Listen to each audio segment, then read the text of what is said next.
Bismillahirrahmanirrahim. Assalamualaikum warahmatullahi wabarakatuh.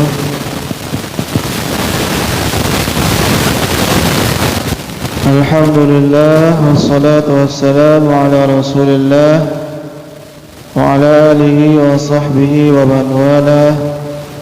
Wa la hawla wa la quwwata illa billah. Qala rabbi shrah li sadri wa yassir li amri wahlul 'uqdatam min lisani yafqahu qawli, amma ba'd. Fa ya ibadallah, usi nafsi wa iyyakum bittaqwallahi faqad faza al-muttaqun wa la tamutunna illa wa antum muslimun. Faqala ta'ala mudhakkiran bidzalik: يا أيها الذين آمنوا اتقوا الله وقولوا قولا سديدا يصلح لكم أعمالكم ويغفر لكم ذنوبكم ومن يطع الله ورسوله فقد فاز فوزا عظيما. Bapak Ibu rahimakumullah, alhamdulillah, kita panjatkan syukur hanya kepada Allah Subhanahu wa taala.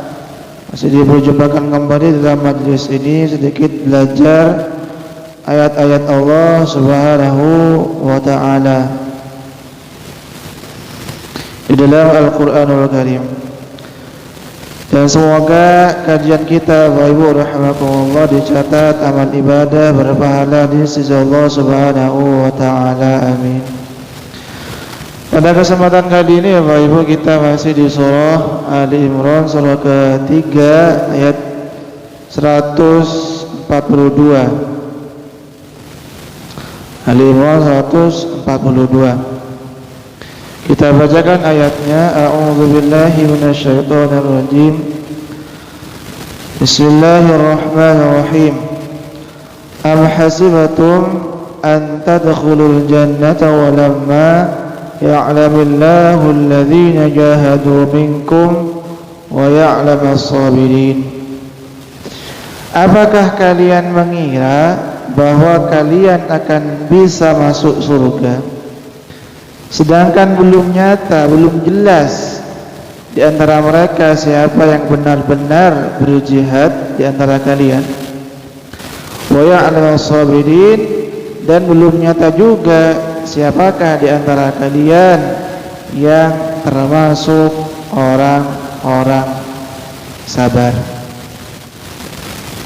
Nih, jadi kata Allah Subhanahu wa ta'ala, jangan kalian kira bahwa masuk surga itu dengan mudah, padahal belum ada perjuangan sama sekali terhadap Islam, termasuk belum nampak kesabaran-kesabaran dalam menjalankan Islam ini. Tuh, Bapak Ibu rahimakumullah, tentunya ayat ini masih seputar cuplikan dari perang Uhud, di mana Bapak Ibu rahimakumullah, ayat ini Allah mempertanyakan. Jadi orang-orang yang di sekeliling Nabi itu, para sahabat atau orang-orang yang berada di sekitar Nabi itu, ada orang yang betul-betul beriman, ada orang yang cuma menampakkan keimanan tapi hatinya kafir, yaitu orang-orang munafik. Artinya Bapak Ibu rahimakumullah, ketika perintah untuk berperang melawan orang-orang kafir di perang Uhud, ya banyak kemudian respon yang beragam dari orang-orang yang berada di sekeliling Nabi Sallallahu Alaihi Wasallam. Tentunya yang pertama, ada yang menerima. Tentunya ini para sahabat beliau yang menerima apapun yang diperintahkan oleh Allah, apapun yang diperintahkan oleh Rasulullah, sekalipun itu harus berperang, mempertaruhkan nyawa demi tegaknya Islam, mereka mau. Tetapi juga ada orang-orang di sekeliling Nabi itu, ketika diminta untuk berperang sebagai bukti dari keimanan, ternyata mereka menolak Bapak Ibu. Nah, inilah maksud dari jangan kira ketika mereka mengatakan beriman, tetapi ketika diminta untuk berjuang, dalam hal ini adalah berperang di medan Uhud, ternyata tidak mau. Nah, itulah orang-orang yang cuma sekedar mengharapkan surga dari lisan, kata Allah Subhanahu wa taala, tapi ketika harus diwujudkan bentuk keimanan itu ternyata tidak mau. Inilah beberapa tipe-tipe orang yang ada di sekeliling Nabi Muhammad sallallahu alaihi wasallam. Dan memang banyak ayat-ayat dalam Al-Qur'an bahwa ketika mereka, terutama orang-orang munafik, diajak untuk berperang, mereka tidak mau dengan berbagai macam alasan. Ya banyaklah alasannya. Misalkan Allah sebutkan di Quran surah An-Nisa surah keempat ayat ke-77. Kata Allah, falamma kutiba alaihimul qitalu idza fariqum minhum yakhshawna an-nasa ka khashyatillahi aw ashadda khasyah wa qalu rabbana lima katabta 'ala al-qitali laula akhartana ila ajalin qarib. Al-ayah. Kata Allah, apabila seruan perang itu sudah diwajibkan kepada mereka, ternyata ada sebagian di antara orang-orang itu, kata Allah, yakhshawna an-nasa ka khasyatillahi aw ashadda khasyah, mereka takut berperang melawan manusia, menghadapi manusia melebihi rasa takutnya kepada Allah Subhanahu wa taala. Jadi dia lebih takut kepada manusia dibanding takut dari azab Allah Subhanahu wa taala. Kemudian mereka bilang, laula akhartana ila ajalin qarib. Ya Allah, kok enggak ditunda saja waktu peperangan ini, kok sekarang? Kalau kata kemarin, kata Pak Budi mungkin ya, macam-macam. Ada orang yang mungkin ketika masa peperangan, ketika masa-masa panen kurma, kok sekarang ya Allah perintah perangnya ini lagi bagus-bagusnya kurma, kok enggak besok-besok aja ketika mungkin kurma udah dipanen, dan berbagai macam alasan. Laula akhartana ila ajalin qarib, seolah-olah ketika perang itu diperintahkan kepada mereka, seolah-olah sebentar lagi ajal akan menjemput mereka, kata Allah Subhanahu wa taala. Padahal Allah sebutkan di ayat berikutnya, aynama takunu yudrikumul maut walau kuntum fi burujim musyayyadah. Lah, kok mereka takut mati, kata Allah. Padahal kata Allah, maut itu, kematian itu pasti akan menjemput mereka sekalipun mereka berada tinggal di benteng yang sangat kokoh, Bapak Ibu. Artinya, kalau kata para ustadz, bersikap pemberani bukan mempercepat kematian kita, benar atau tidak? Bersikap pengecut bukan malah menunda kematian. Bisa dipahami ya Pak Ibu ya? Jadi bersikap berani dalam peperangan itu bukan berarti mempercepat waktu kematian kita. Sebaliknya, ketika kita bersikap pengecut, pecundang, tidak mau untuk diajak berperang, kata Allah Subhanahu wa taala, bukan berarti itu akan menunda ajal kematian mereka, karena bagaimanapun ajal cepat atau lambat pasti akan menjemput mereka sekalipun tinggal atau berada di benteng yang sangat kokoh, atau kalau seorang bunker. Kan banyak orang yang upaya untuk menghindari kiamat membuat bunker di bawah tanah. Padahal jangankan tanahnya, buminya hancur, membuat bangker agar terhindar dari kiamat, dari kematian. Padahal tidak bisa sama sekali ya Bapak Ibu rahmatullah. Jadi itu beberapa respon dari orang-orang di sekeliling Nabi Muhammad SAW ketika diajak berperang, berjuang secara khusus di dalam perang Uhud. Karena kemarin kita sampaikan juga bahwa dari yang awalnya 1000 orang menjadi 700 orang. Jadi sebetulnya yang berangkat dari Madinah ke medan Uhud itu awalnya 1000, bayangkan. Ternyata nyampe pertengahan jalan ada orang yang menggembosi, dipanas-panasi. Udahlah, gak usah ikut, ngapain? Itu istrinya nunggu di rumah. Nah, itu loh sawahnya panen, itu loh kurmanya ntar lagi panen, macam-macam alasannya. Dari 1000 pasukan menjadi 700, jadi 300 orang ya mundur dari perang Uhud. Bayangkan tuh, banyak sekali, berbagai macam alasan. Dan banyak lagi tentunya Bapak Ibu ayat-ayat berkaitan dengan reaksi negatif yang disampaikan oleh orang-orang munafik kepada Rasulullah ketika mereka diajak untuk berjuang, berjihad di jalan Allah Subhanahu wa taala. Dan paling banyak kalau kita cari ada di surah Taubah ya, banyak sekali itu. Banyak sekali kisah-kisah seperti itu, respon-respon orang-orang kepada Nabi ketika ada perintah perang. Misalkan juga surah Taubah kita kutip satu.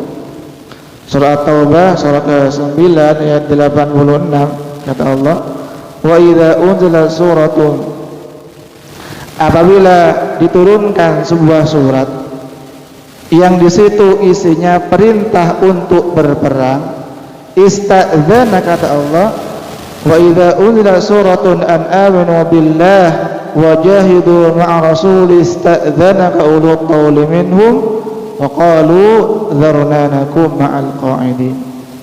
Apabila turun ayat yang di situ berisi tentang untuk beriman kepada Allah dan berjihad, berjuang, berperang bersama Nabi sallallahu alaihi wasallam, istadzana ulul qawli minhum, istadzanaka ulul qawli minhum, ada yang minta izin kepada Nabi.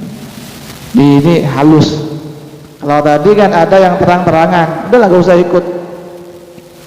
Tetapi ada juga yang dia tidak ikut bersama Nabi berperang dengan cara halus. Nabi, saya kok sakit ini, kok saya begini, macam-macam alasan. Istadzanaka ulul qawli minhum wa qalu dzarna nakum ma'al qa'idin, tinggalkanlah kami bersama orang-orang yang tidak boleh ikut berperang. Jadi ya seperti anak-anak, orang tua, perempuan. Jadi mereka ingin disamakan dengan para kakek-kakek, para anak atau anak-anak, termasuk perempuan yang mereka memang tidak diwajibkan untuk berperang. Dan memang maaf Bapak Ibu, lari dari medan perang itu dosa besar loh, itu bagian dari dosa besar dosanya. Nah ini alhamdulillahnya, insyaallah alhamdulillahnya masih banyak sahabat Nabi yang mau membersamai Nabi untuk berjuang bersama Nabi ke medan Uhud. Alhamdulillah sebetulnya. Walaupun tadi ada beberapa orang yang sempat menggembosi. Dan biasa Bapak Ibu ya, setiap perjuangan ada orang-orang yang mungkin ingin melemahkan ataupun menggembosi perjuangan itu biasa. Dan itu juga terjadi kepada Nabi kita Muhammad SAW.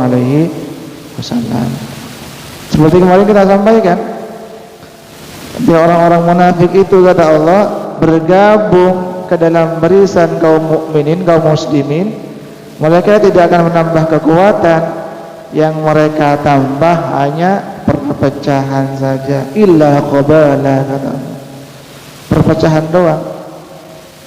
Ini perlu hati-hati juga. Jadi itu Bapak Ibu rahimakumullah, surah Ali Imran ayat 142 ini berkisah tentang perang Uhud, di mana Allah Subhanahu wa taala mempertanyakan bahwa ada di antara orang-orang yang ada di sekeliling Nabi itu yang mengharapkan surga sebetulnya, tetapi ketika diajak untuk berperang, berjihad sebagai bukti atau tanda dari keimanan, ternyata mereka tidak mau. Bapak Ibu rahimakumullah, dari ayat ini kita tentunya bisa mengambil beberapa pelajaran Bapak Ibu yang tentunya bisa kita amalkan insyaallah. Pelajaran pertama Bapak Ibu rahimakumullah dari ayat ini, ternyata surga itu butuh perjuangan. Benar atau tidak? Benar ini. Allah kan mengatakan, apakah kalian mengira masuk surga itu dengan mudah? Ntar dulu, kata Allah. Ntar dulu. Anda harus pertama berjihad dulu, berjuang dulu, kekeh dalam mengamalkan Islam ini dan memperjuangkannya. Yang kedua adalah harus bersabar dalam menjalankan Islam ini. Jadi tidak mudah Bapak Ibu rahimakumullah. Jangankan meraih surga, yang surga itu adalah kesuksesan terbesar dalam hidup Bapak Ibu. Kita kalau ingin meraih sukses di dunia berdarah-darah, benar atau tidak? Benar ini. Peras keringat, banting tulang, macam-macam. Banting pintu mungkin. Banting tulang, peras keringat, berdarah-darah untuk sekedar meraih kesuksesan dunia. Itu. Apalagi tentunya untuk meraih kesuksesan akhirat berupa surga, tentunya harus diperjuangkan. Perlu juga berdarah-darah, berkeringat dan semangat. Nah, ini kalau kita memang merujuk kepada para sahabat Bapak Ibu rahimakumullah, tentunya ya sangat jauh sekali apa yang kita alami sekarang, apa yang kita lakukan sekarang, tentunya tidak sebanding dengan apa yang dilakukan oleh para sahabat Nabi sallallahu alaihi wasallam dalam memperjuangkan Islam ini kekeh mereka meraih surganya Allah Subhanahu wa taala. Belum diperjuangkan untuk menjadi seorang camat. Pak Haryadi, berat atau tidak? Berat. Berdarah mana Pak? Enggak ada. Berdarah, butuh proses. Sekolah dulu macam-macam. Untuk jadi pesepak bola ternama, terkenal, berdarah-darah Pak Ibu. Kerja keras. Dan ini untuk meraih surga tentunya butuh kerja keras, butuh keistiqomahan, kekeh di dalam melaksanakan aktivitas-aktivitas ibadah. Karena tadi kami sampaikan, masuk surga itu adalah kesuksesan terbesar dalam hidup ini, dan memang tujuan akhir dari hidup ini adalah masuk surga Bapak Ibu. Sebagaimana kata Allah Subhanahu wa taala surah Ali Imran surah ketiga ayat 185, kata Allah, kullu nafsin dha'iqatul maut wa innama tuwaffawna ujurakum yawmal qiyamah faman zuhziha 'anil nar wa udkhilal jannata faqad faz wa mal hayatud dunya illa mata'ul ghurur. Jadi kata Allah, faman zuhziha 'anil nar, orang yang dijauhkan dari api neraka, Wa udkhilal jannah, dan dimasukkan ke dalam surga, faqad faz, dialah orang yang sukses, dialah orang yang beruntung, dialah orang yang berhasil. Itulah tingkat keberhasilan yang paling luar biasa ketika kita meninggal dunia kelak di akhirat, kembali kepada Allah, masuk surga, dijauhkan dari api neraka. Itulah definisi sukses yang sesungguhnya, yang hakiki versi Allah Subhanahu wa ta'ala. Ibu perlu diperjuangkan. Makanya ada sebuah makalah dari para ulama, tarjun najata wa lam tasluk masalikaha, fa inna safinata la tajri 'ala al-yabasi. Kalian, kata Allah, kamu, kata para ulama, ini makalah ya, ini makalah itu berarti kata-kata mutiara lah. Tarjun najata wa lam tasluk masalikaha, engkau mengharapkan surga tapi tidak melewati jalannya. Fa inna safinata la tajri 'ala al-yabasi, ketahuilah bahwa perahu itu tidak akan berjalan di dataran, di daratan. Benar atau tidak? Benar. Jadi itu nonsen, mustahil mengharapkan perahu akan berjalan di mana? Di lorong sini, di jalan sini. Kenapa? Karena bukan jalannya. Banyak mungkin orang yang mengharapkan surga tetapi tidak melewati jalan menuju surga, Bapak Ibu. Ya mohon maaf, maling kalau ditanya pengen masuk surga, koruptor kalau ditanya pengen masuk surga, hampir semuanya. Tetapi mohon maaf, na'udzubillahnya, tidak melewati jalan yang bisa mengantarkan dia menuju surganya Allah Subhanahu wa ta'ala. Jadi tidak hanya sekedar pengen masuk surga, juga harus tahu jalan. Agar tahu jalan tentunya belajar. Sama kita mau ke satu tempat, mau Gontor misalkan, ke Ponorogo, nggak tahu jalan, bingung, sesat dia. Nyampainya pun mungkin berhari-hari, padahal 5 jam. Karena nggak tahu jalan, ya lama. Bahkan bisa jadi nggak nyampe ke Ponorogo, mungkin nyampe ke Tuban misalkan, macam-macam lah. Itulah orang yang tidak tahu jalan. Alhamdulillah kita termasuk di sini bagian dari upaya untuk mengetahui jalan menuju surganya Allah Subhanahu wa ta'ala, termasuk kajian-kajian, majelis-majelis taklim dalam upaya mengetahui apa saja jalan atau jalan termudah lah menuju surganya Allah Subhanahu wa ta'ala. Kalau kata Pak Budi kemarin adalah dengan belajar menuntut ilmu, itu jalan pintas menuju surganya Allah Subhanahu wa ta'ala. Dan ini memang sabda Nabi ya.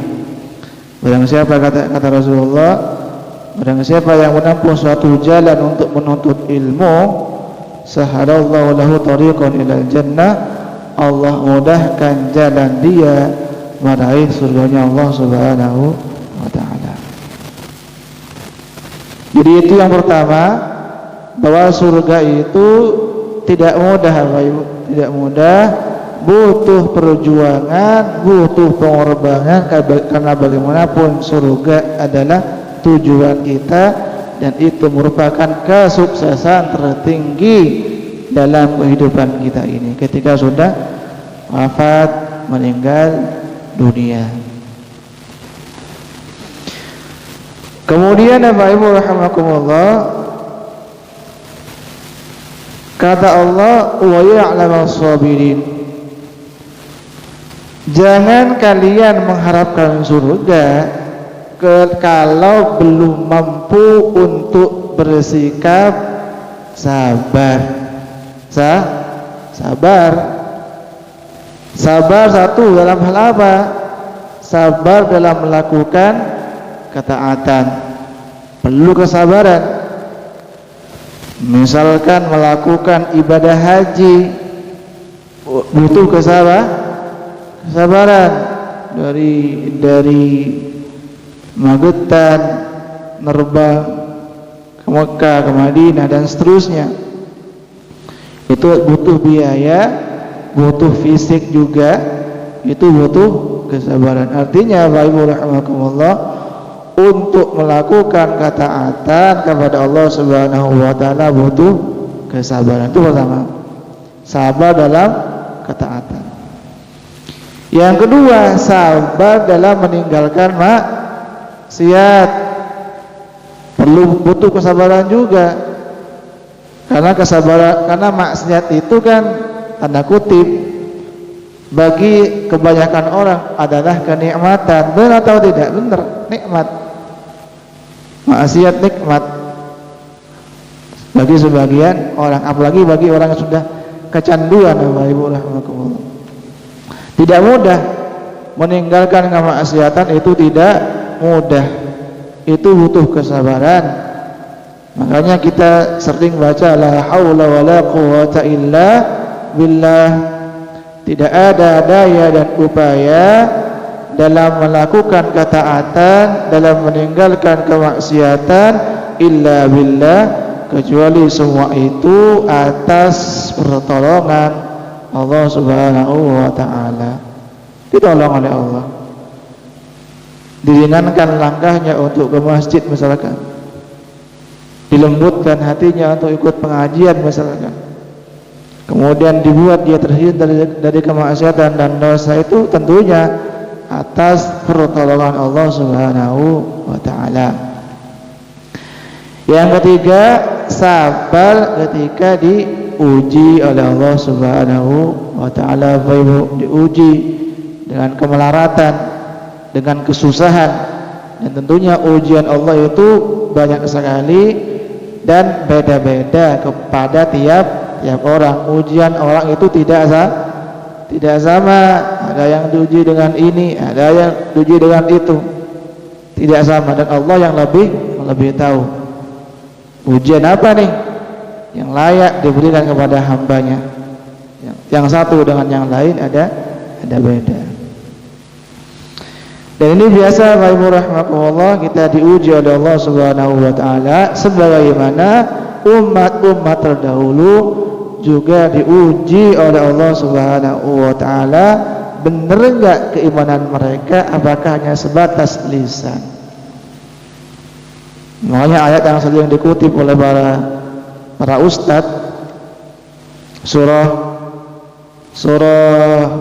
Al-Ankabut, surah ke-29 ayat kedua, kata Allah, ahasiban nasu ayyutsaku ayyaqulu amanna wa hum la yuftanun. Apakah manusia itu mengira mereka akan dibiarkan begitu saja tanpa diberikan fitnah dan ujian ketika mereka mengucapkan amanna, kami beriman. Jadi ketika kita mengucapkan atau beriman kepada Allah dan Rasulnya, itu belum selesai, kata Allah Subhanahu wa taala, akan diuji. Apakah mereka, kata Allah, manusia akan dibiarkan begitu saja tanpa mendapatkan ujian? Padahal kata Allah di Al-Ankabut ayat 3-nya, walaqad fatanna alladziina min qablihim, sungguh Allah telah menguji umat-umat orang-orang sebelum kalian, kata Allah Subhanahu wa taala. Diuji semuanya. Dan ujian yang paling berat tentunya adalah ujian yang dialami oleh para nabi dan rasul. Kenapa? Karena levelnya udah tinggi ya Bapak Ibu. Kalau levelnya masih amatir, tentunya ujiannya ecek-ecek, masih rendah. Tetapi ketika para nabi dan rasul, mereka levelnya udah kata orang expert katanya, atau mungkin udah profesional, ujiannya berat. Dan ya kalau ujian itu ditimpakan kepada kita, udah kayaknya, bukan kayaknya, tidak bisa menanggung ujian seberat itu. Katakanlah ujiannya Nabi siapa? Nabi Ibrahim misalkan, udah sekali itu. Kalau ujian itu ditimpakan ke kita, udah nggak kuat. Bayangkan Nabi Ibrahim menjadi buronan negara, Pak Ibu. Benar atau tidak ini? Benar. Ibrahim itu menjadi buronan negara. Jadi dari Pak RT sampai presiden semuanya ngeburu Ibrahim itu, memburu Ibrahim untuk dieksekusi. Bayangkan loh itu. Kalau itu kemudian ditimpakan kita, udah mau lari kemana kan? Nggak ada tempat untuk berlari. Itu ujian-ujian yang memang ditimpakan, yang dialami oleh para nabi dan rasul, tentunya untuk mengangkat derajat mereka, Pak Ibu. Ini ujian, tentu dialami oleh semua orang.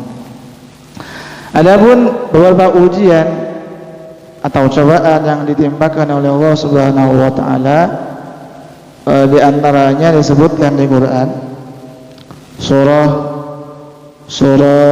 Al-Baqarah, surah kedua ayat 155. Ini sering kita baca ayat ini. Kata Allah, wa lanabluwannakum,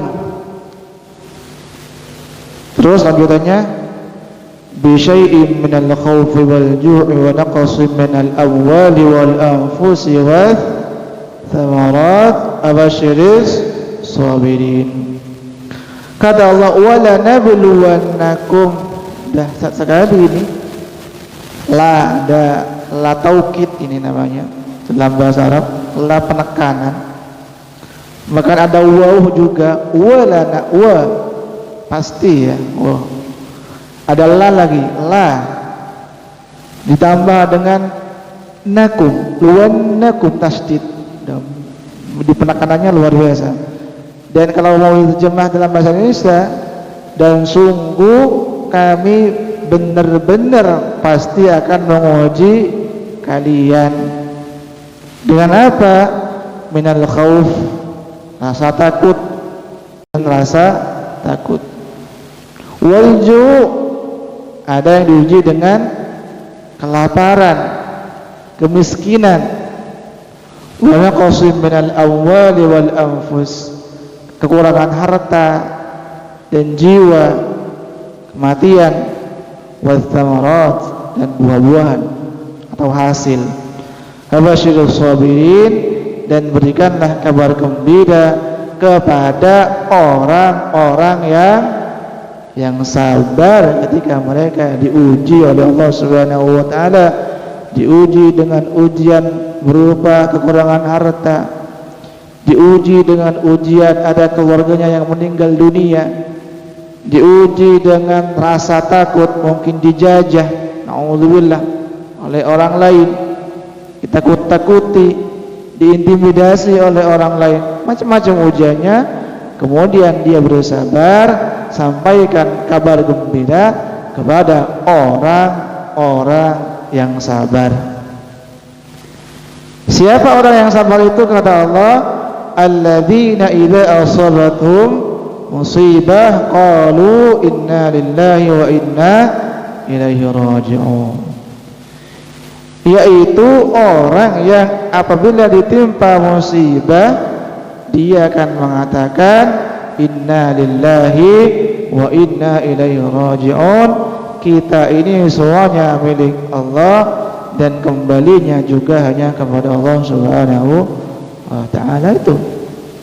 Tapi ini berat ya, sabar berat, tapi bukan tidak bisa. Karena tadi kemarin kami sampaikan, karena sabar itu balasannya adalah surga, ya berat.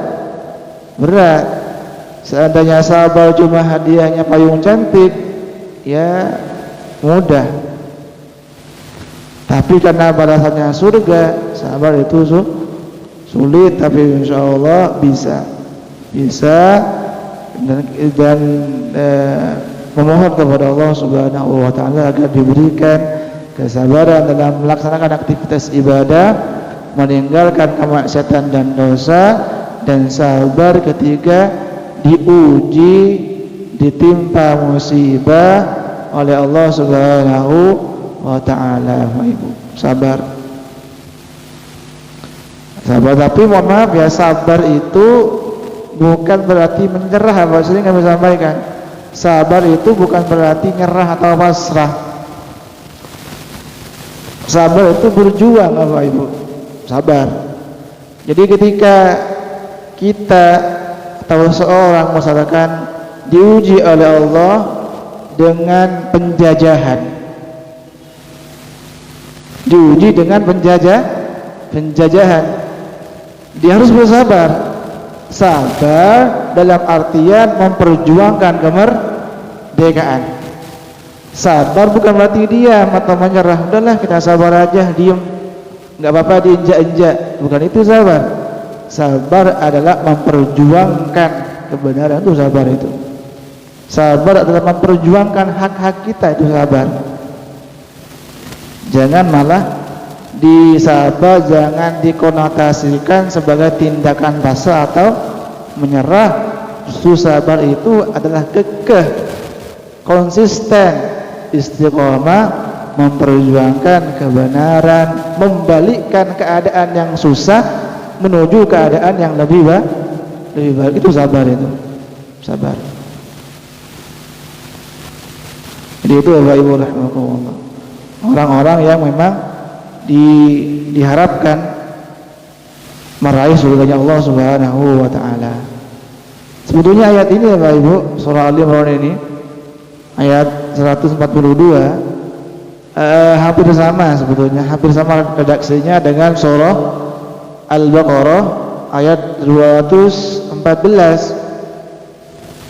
Hampir sama maknanya maksudnya.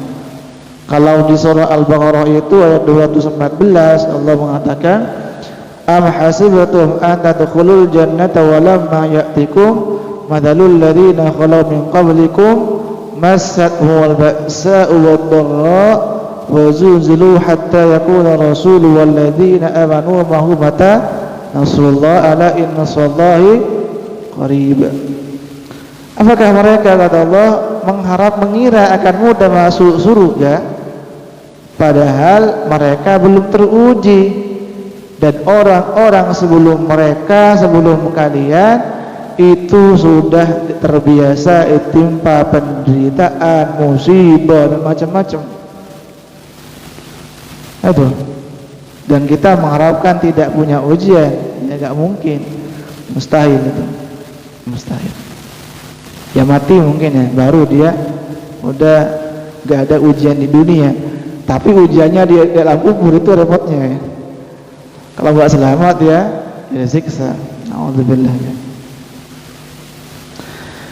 Jadi itu Bapak Ibu rahimakumullah, setidaknya Allah memberikan dua cara dalam ayat ini, Al-Imran 142. Orang yang betul-betul mengharapkan surganya Allah Subhanahu wa taala, pertama dia harus jahadu, betul-betul memperjuangkan untuk mendapatkan surga Allah, tidak berleha-leha, tidak bersikap enteng-enteng, butuh perjuangan. Sekalipun rahmat Allah itu begitu besar, tetap kita berjuang semangat untuk melaksanakan aktivitas ibadah. Yang kedua, bersabar dalam beribadah kepada Allah, bersabar meninggalkan kemaksiatan, bersabar ketika mendapatkan cobaan dan ujian. Termasuk sedikit lagi, termasuk kalau suami ujiannya adalah istri ya, ataupun anak itu. Ya bagi istri, suami juga ujian tentunya, samalah.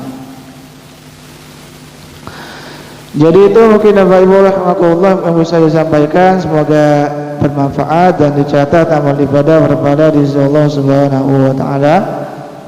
Kita tutup perjumpaan kita kali ini dengan kafaratul majlis. Subhanakallahumma wa bihamdika asyhadu an la ilaha illa anta astaghfiruka wa atubu ilaik. Assalamualaikum warahmatullahi wabarakatuh.